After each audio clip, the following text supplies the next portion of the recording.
Hello, everyone. Welcome to another day of the Daring AF Summit. And I'm so excited to speak to my guest speaker, Tara Meegan. And I'll tell you all about her. But for all the new people joining and watching today, my name is Veronica Kalinis, and I'm the host of Daring AF.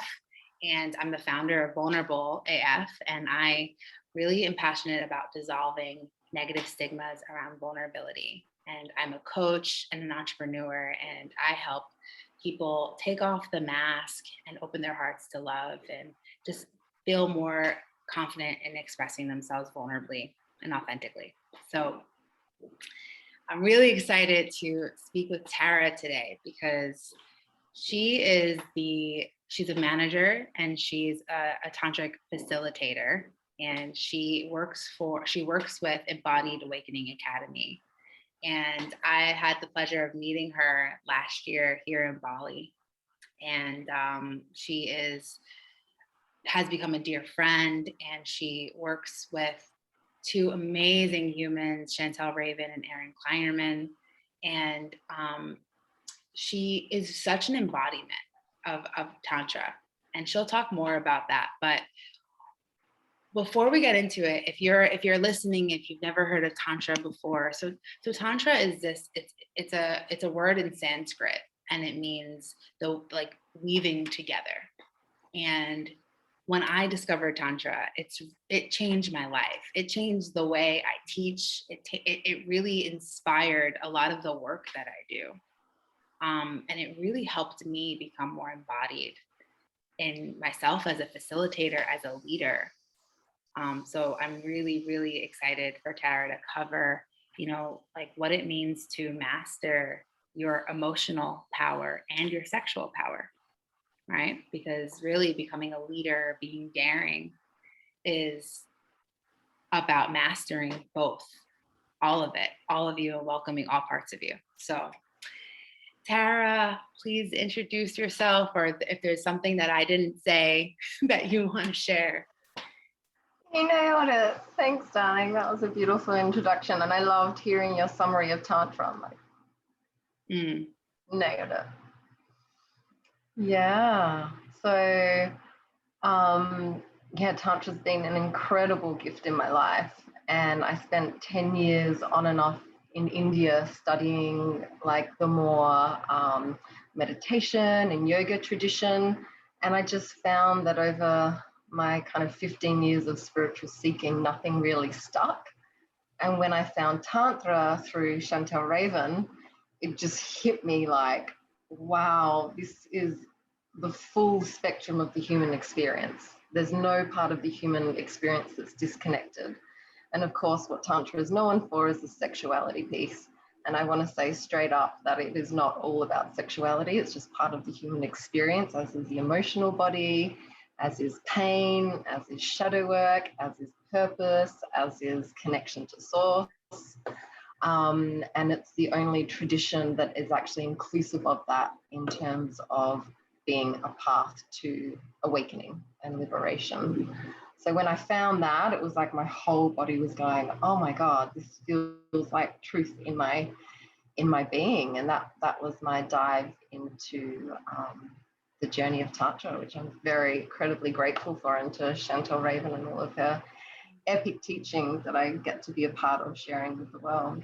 So I love that. I love her journey because, I hear an echo. I wonder why. Okay. Out for a bit. Okay. Good this on the side. Perfect.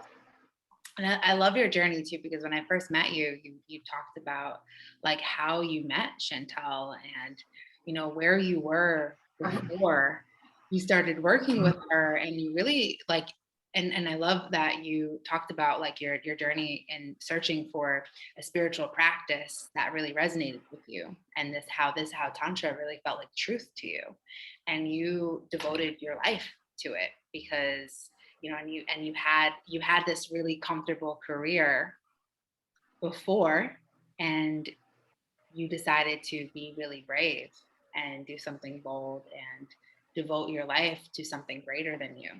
And I love like you're mentioning that tantra is it's the whole experience. It's a whole human experience, right? So if you're out there, if you're listening and you're making brave decisions without mastering all of you, you might find it really hard. You might find some pieces really hard. So yeah, I would love to hear about your experience in a time when you had to be really brave in. Yeah, it's funny because when I finished my degree in marine biology and statistics, the day that I finished my degree, I knew that I didn't want to be a marine biologist. Just something dawned on me, and I was like, the earth doesn't need saving. Humans' hearts need like opening, because we're the cause of a lot of destruction on the planet. And that started a 17-year journey into marine consulting, and I was extremely successful in that. And but just always in the back of my mind, I'm like, I'm not living what my soul's yearning is. And it was like this split of in my psyche of going, well, I'm good at this and I'm earning money and it's familiar, but what the fuck am I doing with my life? Like, this isn't nourishing my soul. So when I met Chantel Raven and started her work, I was on a whale migration trip, and I just saw Tantric Women's Circle come up as an event on Facebook, and something in me just went, I have to be there. And that first circle with her, I'll never forget, because it's very rare, in my opinion, to meet teachers who are in integrity with their teachings, meaning that they actually practice it and live it as much as humanly possible. And now I'm going on, 7 years with her. I've traveled with her, lived with her, and this woman lives her teachings, which is why they're so effectual for people. Mm-hmm. So, I just started doing it on my weekends with my partner at the time. And we were like in addictions, like alcohol and painkillers, and just living this life that was an avoidance of pain. And really what the core of the tantric teachings are around is the degree to which you feel your pain is the degree to which you feel your pleasure. And that was a really interesting concept to me, because I thought, I feel pleasure, go out, I have fun, I'm having sex, I'm a happy person. But my joy was so capped, actually, now I realize in hindsight, because it was very dependent on external situations, people. And so started my journey into feeling my emotional body, which is a huge part of the teachings of Tantra. And as I was seeing myself evolve quicker than I've ever evolved, with my even years in India sitting with gurus and doing hours of meditation every day, it was like, I'm noticing changes, profound changes in my life, in my well-being, in my sensuality, in my ability to navigate my emotional landscape, and in my relationship. So my partner and I just threw ourselves into every retreat of hers that we could do. And then this natural yearning to share that with others, because it was impacting my life so much, just naturally spread. And I started to say, hey, can I host a few weekend events? I think women would really benefit from working with the archetypes of the lover and the warrior and the queen and the priestess. And then kind of fast forward 4 years of really committing to that in my spare time. And, I didn't quite listen to the messages from spirit, which was, my soul is dying. I need to leave my job and do something that opens my heart. So as usual, when spirit kind of like taps and then knocks and then bangs, I was being smashed, and I had a repetitive strain injury, RSI, from too much computer work. And it got to the point where I couldn't use a computer for more than 10 minutes an hour. So that's what I had to work with. And I just took it to the breaking point. There was so much fear around money. What am I going to do? What can I do that doesn't use my wrists? And I finally just went, I've got to leave. So I resigned, having no idea what I was going to do, no security whatsoever, and actually had a dream that first night of hosting Raven's 8-week women's courses, which are now online courses for men and women, which was always my vision with these 8-week courses, is make them accessible to the world, but I didn't know how I was going to do that. So I phoned her up and she's like, sure, let's do it. And it just started this opening into something that I was so driven by and so passionate by, and could see people's lives before me change in a way that would always bring me to tears when I received their feedback, that I'm like, I don't care about money. I need to dedicate myself to this and share this with the world. And I started doing private sessions with her to work with the pain and the emotional link between my physical pain and the emotional body. And within 4 weeks, I was working like 5 or 6 hours a day, of which Perth's best pain specialists, chiropractors, physios couldn't touch in 4 years. So I'm like, yep, think this tantric path is for me. And then I just had visions of what I wanted to do with the school, and just was like, hey, I want to make these 8-week courses available to men and women around the world. And so I started our journey of creating like really embodied experiential online courses. Yeah. And then it's expanded from there, and every week it's expanding. It's like it's its own energy that's kind of like going out to the world, which I love. I love that.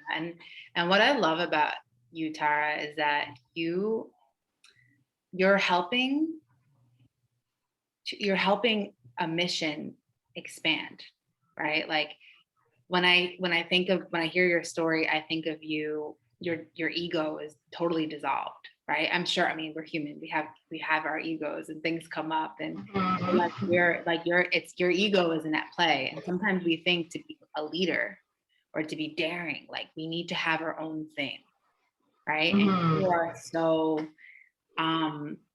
committed to the world having this as a tool and a practice, and knowing about Tantra, knowing how to tap into their emotional bodies, how to clear up stuck bullshit inside of that are living in our bodies, right? And you help share what's possible when it can be dissolved, when there's tools out there. So you're literally helping a mission grow. So I love that about you. And I think I think devotion is such a vulnerable like place to be, because a lot of people, it's an edge. It's an edge for me to devote myself to one thing, to one person.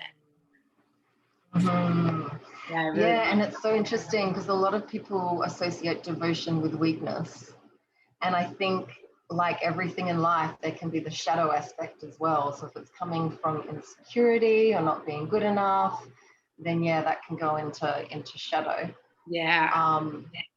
For me, it's like I naturally just want the world to evolve. So when I found a teacher who was living in such integrity, I'm like, and saw the level of transformation in myself and people around me. Yeah. And I think the biggest thing is just looking at the world, the state of the world, environmentally, relationships, addictions, suicide, sexual abuse, the list goes on, and seeing the way that Tantra addresses all of them. And that the fundamental almost disease of the planet is the inability to be with pain and to be with uncomfortability.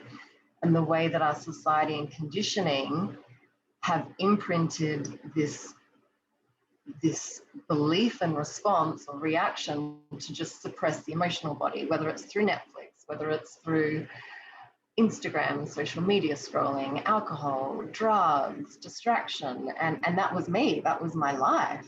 And the aliveness that's available to everyone. It's not like I'm special or anyone whose life's been changed is special. It's just like we've followed tools, we've followed practices that guide us into the emotional body to feel what's there and to not have judgment or shame around it, but to let it be expressed, so that trapped energy can actually move through us and transform and the gifts that the pain's trying to tell us as the warning signs we're actually listening to. And we're actually growing from, rather than just on this repetitive cycle of, I don't want to look at that, I don't want to look at that. And for me, it's this huge reframe of going, you know, I was the hugest pain avoider, my God. And I still catch myself now wanting to avoid my pain. But it's this reframe of going, pain is actually a part of our unconscious or even higher self that's talking to us, saying something's out of alignment. So what is it that I need, or what is it that I need to request, or what is the boundary that I'm not currently listening to? And it's like, yeah, there's amazing tantric practices to feel that and then see what's underneath that and just find all these missing pieces of ourselves to come back to wholeness. And for me, that's the journey. That's the kind of evolution phase that as humans we're in. It was biological evolution. And now it's like, I can just see it's this spiritual evolution and this coming back to wholeness and integrating all parts of ourselves rather than trying to receive that from the external, which is incredibly empowering and incredibly transformative. Yeah, Tantra is a mix between, or it's a combination of spirituality and sexuality, right? And it's beautiful to have both. And some people think you can't have one without the other, or they avoid sexuality because they think that they should be super spiritual, or sexuality without spirit, right? And to have both energies is so crucial to building everything. It's like foundation of being a human, right? Because we have our sexuality is our power, right? Whether you are with a partner or with yourself, right? How do you, manage, everything? And I love what you said about the pain, because it's not just a physical, it doesn't have to be a physical pain, but it can also be, it's an emotional pain. Like I noticed myself the other day, there was something that I'm always getting worked around the vulnerability and boundaries. I'm constantly nailed and smashed in the face all the time because it's my mission, right? So I always have to learn and grow and fuck up and mess up and do those things, right? So something with boundaries the other day, I noticed there was something that was bothering me with someone that I'm working with, and it literally, like in my body, I can feel it. I felt tired. I felt different because I wasn't expressing my boundary, or I wasn't saying the thing that needed to be said. And once I said it, and once I cleared that, right, I felt different, right? So it's like, even that is also a practice of mastering the human experience. So do you have anything? Yeah. And you think of all the people who just feel contracted or tired or lethargic or sad or angry and depressed, and they just sit in that and don't explore what it's trying to tell them. Yeah. But if they did, they would actually evolve as a being and be able to honor what it is that they're needing, like you did, which was to set a boundary. Yeah. And yeah. I think notice those things and cut out sabotage patterns or things that you do to notice that, right? And then have the curiosity to go, I'm feeling out. What is that? And I think we all live that, like, society lives in such a state of dis-ease that just keeps getting suppressed, that people just think that's normal. Yeah. But when we start opening to more pleasure, which is where Tantra is beautiful, because it balances working with the emotional body and pain with pleasure. And I remember when I first came across these teachings, I'm like, okay, we were born from sex. Every human being on this planet exists because two people made love. And yet it's the energy on the planet that is most shamed and most in shadow and corrupted as well. And so Tantra is bringing back this sacredness to sex this sacredness to sensuality and this sacredness to pleasure. And the number of women that I work with that don't feel a lot of pleasure in their body, either through making love or just in day-to-day life, it's like, it's astounding. And I get it, that was me. So kind of sex becomes very transactional rather than a pathway for meditation and connection to spirit. And I remember when I first came across those teachings, I'm like, that sounds a little bit out there. But in my lovemaking now, it's the deepest, most transformative and expanding journey that I go on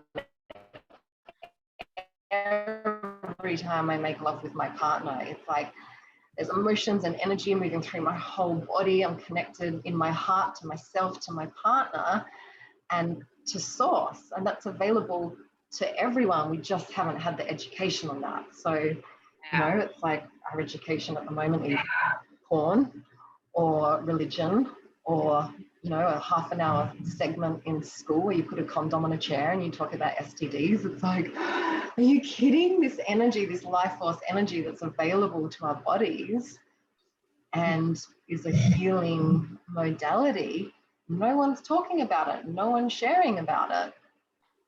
And that's the beauty of Tantra, is accessing this energy that can just be incredibly healing, enlivening, and this beautiful connection to source. I love that. When you said that, I had body chills.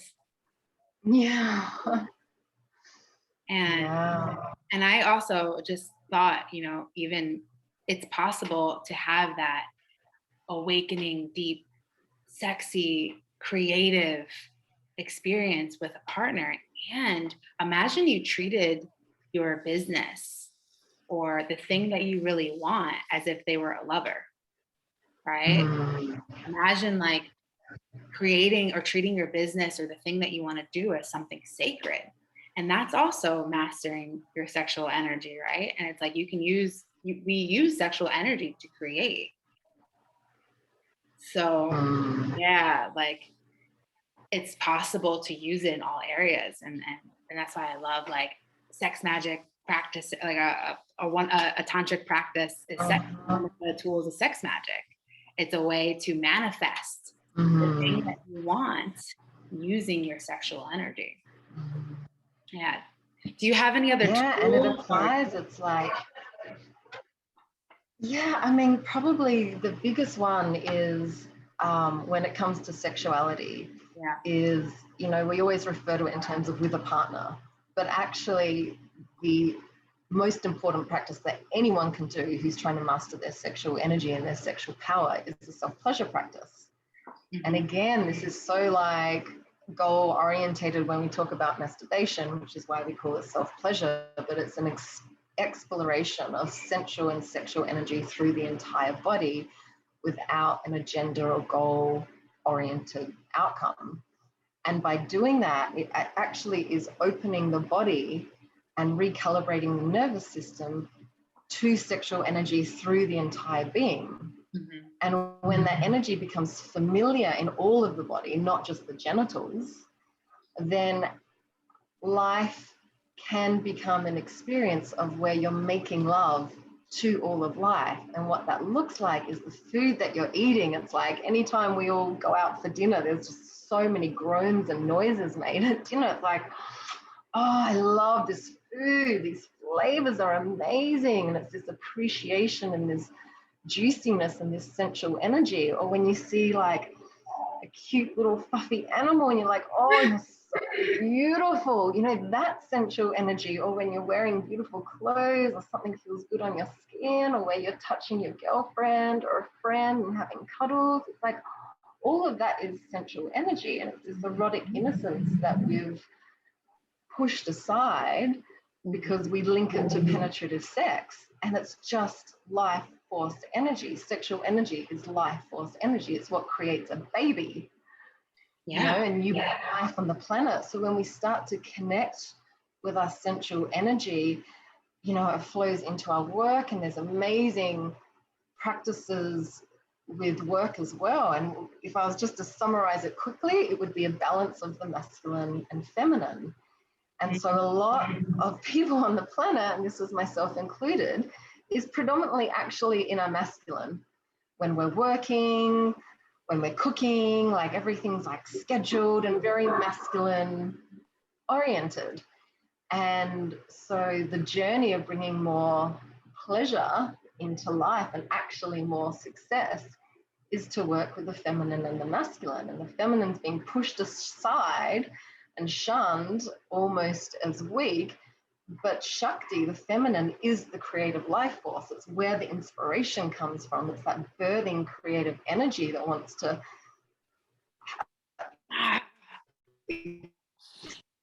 explore and expand a new idea into beingness. The masculine energy is the one who gets shit done and actually like, right, I'm creating that Excel or I'm creating that document or that masterclass or whatever it is. And when this was a huge journey for me that I resisted so much because I was so programmed to be my masculine with work. But when I trusted my more feminine flow, and what that looked like was opening to intuition and creativity, not just I have to get this, and this done. And a lot of it's actually around self-care. So it's like, am I taking breaks? Am I looking after myself? Am I breathing and moving throughout the day and bringing in like energy, or am I sitting in front of my computer for 8 hours and then feeling drained and needing to numb out to Netflix to then go to bed every day? And actually the spending less time in the masculine doing and balancing that with more of the feminine flow and life force energy has like propelled my ability to work and where the academy has gone for us all. I love that. Yeah, and like, and we need both energies, right? You're the masculine, your masculine pole holds the feminine. I did a workshop once, and I forgot his name, but he said something like the masculine energy is like the riverbank, like it's and the feminine is the river, right? The chaos, the emotions, the flow, right? And being able to trust both. You need both. Yeah. Not in order to do that, yeah, exactly. In order to do that, it's like fundamentally where it's all at on the spiritual path. I believe all spiritual paths is in a union, which is a coming together of our inner masculine and feminine into wholeness. Like everything in duality is both. It's yin, it's yang, it's dark, it's light, it's masculine and it's feminine. And all spiritual traditions say the same thing for a good reason, which is that everything external to us is a reflection of our internal reality. And I would say that 99% of our programming and upbringing since birth is to look for our joy, look for our power, look for our pleasure, look for our validation outside of ourselves. And I was just speaking to a client today, and she's like, but it feels so much better being loved by like the external man than my internal man. And I'm like, fair enough, because that's all you've known. But are you satisfied? Nope. You know, and the couples that I work with as well, there's never that satisfaction because our beings are wanting to integrate wholeness within ourselves. And that can't happen in business. It can't happen in relationships. It can't happen in our own relationship to ourselves if we're not working on that partnership. So how much effort do we put on our friendships, our romantic relationships, our business relationships, and then how much effort are we putting into the relationship between ourselves? So one of the most important practices that if everyone on the planet was doing would make a lot of change is to start checking in and having a conversation with your masculine and feminine and checking it out.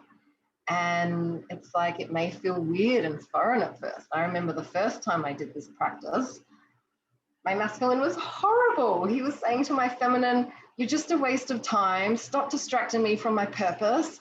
I have like a mission. I want to help the world. Like, go away with all your requests. And my feminine was just like this shut down, shaky woman who there was no space for. And, you know, 5 years on, when I'm checking in with them both, he's now going, this isn't working the way that I'm still approaching business. What am I missing? You know, show me what I'm missing. And she's like, you're amazing at scheduling. You're so good with like your purpose and your mission, but you need to schedule more playtime. You need to schedule more time that I can connect with my sisters and I can dance. And so you end up meeting your needs because you're checking in with the different parts of yourself. Yeah. And then in the external, when that's not being met, so say my partner's not meeting my needs for love and validation, always the question is turning that around and going, where is my masculine not meeting my needs? Yeah. And then you're having a conversation. So the practice is always whatever's showing up in the external, turn it inwards, and then have a conversation between the two and see how you can meet your own needs. And when you have your own needs met, it's easier to trust yourself, right? It's easier to make decisions versus making a decision based on the opinion of other people, or making a decision based on the fear of losing love, losing connection, right? So it's absolutely. Like, I did the awakened Embodied Awakening Living Tantra Retreat. Living Tantra Retreat, but with the Body Awakening Academy. And I did the retreat last year, and we did an inner union ceremony at the end, and it was so beautiful. And I still have those vows that I look at sometimes. And I now approaching relationships, like I have a stronger relationship with myself. And, you know, I just went through a recent breakup. I went through 2 breakups this year, but the stronger my relationship is with myself, the easier it is for me to make a decision. Like, you know what, this is me, and I'm still love. I'm still worthy of love. I'm still worthy without the external, right? So it's like, I love that. And even business, like, who am I? Can I still love myself and be worthy of love without my business? Right? Or without your job that you think that you need to have, which is stopping you from being daring, right? So, absolutely. Yeah. And I love how you just described that. It's really the self-resourcing. And when we're self-resourcing our love, our validation, and our worth, because we're just giving it to each other all day long, it's like kind of going a bit schizophrenic, you know? It's just like, keep tuning into your body. What do I need? What do I need? Oh, you did so well today. It's fine that you stuffed that up. You're human, and everything that you're wanting to hear from the external. Great question to ask. What would my ideal partner say to me right now? Or what would my ideal friend or business colleague say to me right now to make me feel loved and safe? And then you're self-resourcing. Yeah. And it doesn't mean that you're not getting it from the external. It actually means that you attract the reflection of that in the external. Yeah. And then it's an overfilling. It's not like, oh, that's so good to hear. It's like, yeah. Yeah. Of course I have that. Right. Yeah. And it's attractive, you know, it's attractive and magnetic to men, to friends, to business colleagues. Even a business, like it's attractive to have that practice in your business. Like, oh, like, okay, yeah, of course, this is my decision. This is what I want. Of course, I got a new client because I embody the, you know, the qualities that, you know, I'm teaching or that I'm giving. Like, so it's just, I mean, a lot of my decisions and things that have helped me really break through patterns and conditioning have been tantric practices, you know, like self-pleasure, like my relationship of 2 years that ended this year. It was literally, I swear, after a self-pleasure practice, I got like a really strong message, like, oh, you want to clean up every area of your life? That's out of integrity too. Like, I was like, oh, yeah. And because I allowed myself to go there, and even, you know, my recent breakup, which was a beautiful breakup, beautiful relationship, you know, it was trusting my inner man and inner woman and trusting myself, and trusting. Yeah, and it's that whole journey of when you go in, then like the body holds all the wisdom. And we try and work it out with the mind or thinking about the future or what's the outcome going to be. But at the end of the day, I love how you shared that about the self-pleasure practice, because the more that you're connecting to yourself and the more that you're getting to know yourself in different parts of yourself, whether it's your masculine, your feminine, your inner child, your inner mother, your inner father, all these different archetypes, then a level of certainty comes into your field. And that's where that intuition or that gut feeling comes from knowing oneself. Exactly. It's that simple. And then the actions to take are like, okay, yeah, this is what I need to do next. Yeah, and listening to that, right? Because your body knows what those messages that you get, the little nudges that you hear or that you feel. It takes you trusting and listening. So we're gonna wrap up. Do you have any last words of wisdom? And I know you have a free gift to offer everybody who's listening. Do you want to share about it? Yeah, sure. So we recorded an amazing short course with Chantel Raven on 5 ways to cultivate magnetic joy. And this is what I was speaking into a bit before of, how much we're disconnected actually from our joy, not just our pain. And there's beautiful practices in there to open emotional and sensual fluidity through the body, through teachings, discourse, and through practices. So it's an incredible journey, and I'd like to offer it for free for people. Thank you. Have more joy in their life. Thank you. That is, and for those who are watching, that is a huge gift. So for a treat. Anything that Raven and Erin and Tara that they do, like I so back it and support it. I'm so inspired by them and standing behind it. So yeah. Thank you, darling. You're welcome. Any last words of wisdom you want to share with people? I'll also share with everybody through email and on this video, on the post, how to find Tara, how to find the Embodied Awakening Academy, the Living Tantra Retreat. Beautiful. I guess I just feel to share. It's like just to be with whatever sensation comes up in your body is the greatest act of self-love.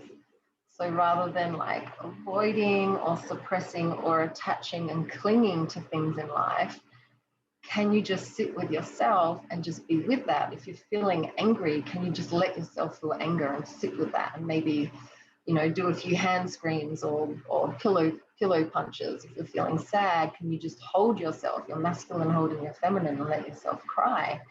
And when you're feeling joyful, can you express that joy and really like share and amplify that joy through your expression?